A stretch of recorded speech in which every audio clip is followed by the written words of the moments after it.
अस्सलाम वालेकुम फ्रेंड, मेरा नाम है शाहजी और आप मेरा चैनल देख रहे हैं टेक्निकल शाहजी। तो फ्रेंड, कैसे हैं आप लोग? सब खैरियत से हैं? तबीयत ठीक है? तो मेरे दोस्त हैं ऑल उर्दू, उनका चैनल देखते होंगे आप, उमैद अली। तो उन्होंने मुझे ये वीडियो सजेस्ट की थी, तो उसके ऊपर ही मैं वीडियो बना रहा हूँ। 1506 TF का न्यू सॉफ्टवेयर है, 6 मंथ फ्री IPTV के साथ, 66 OK 68 OK 105 OK। ठीक है, पावर व्यू की मैं।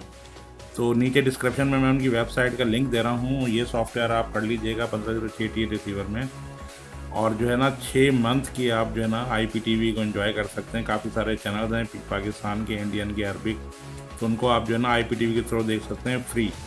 कोई आपको जो है पेड करने की ज़रूरत नहीं है, बिल्कुल फ्री कॉस्ट है ये। तो नीचे डिस्क्रिप्शन में मैं लिंक दे रहा हूँ, वहाँ से आप इसको कर सकते हैं, सॉफ्टवेयर को डाउनलोड अपने रिसीवर में डाउनलोड करके, और फ्री IPTV को एंजॉय कर सकते हैं 6 मंथ तक। ठीक है, कई सारे चैनल हैं IPTV के, आपको खुद मालूम है, क्योंकि बैरून मुल्क के भी हैं, पाकिस्तान के भी हैं, और यूरोपियन चैनल भी इसके ऊपर IPTV के ऊपर होते हैं। तो आप इसको जो है अच्छी नेट के थ्रू देख सकते हैं। कम से कम आपके पास 3G पे भी आजकल तो स्टेबल है, क्योंकि बिल्कुल ईजी ये सॉफ्टवेयर इसका है 1506TF का। तो इसको आप डाउनलोड कर लीजिएगा। नीचे डिस्क्रिप्शन में मैं आपको लिंक दे रहा हूँ, वहाँ से डाउनलोड करके इसको आप इंजॉय कर सकते हैं। और मज़ीद अच्छी अच्छी वीडियोज़ के लिए मेरे चैनल को लाइक कीजिए, देखते रहिए टेक्निकल शाहजी न्यूज़। इंशाल्लाह नेक्स्ट वीडियो में आपसे दोबारा मुलाकात होगी। उस वक्त तक के लिए अपना बहुत ख्याल रखिएगा। अल्लाह हाफिज़।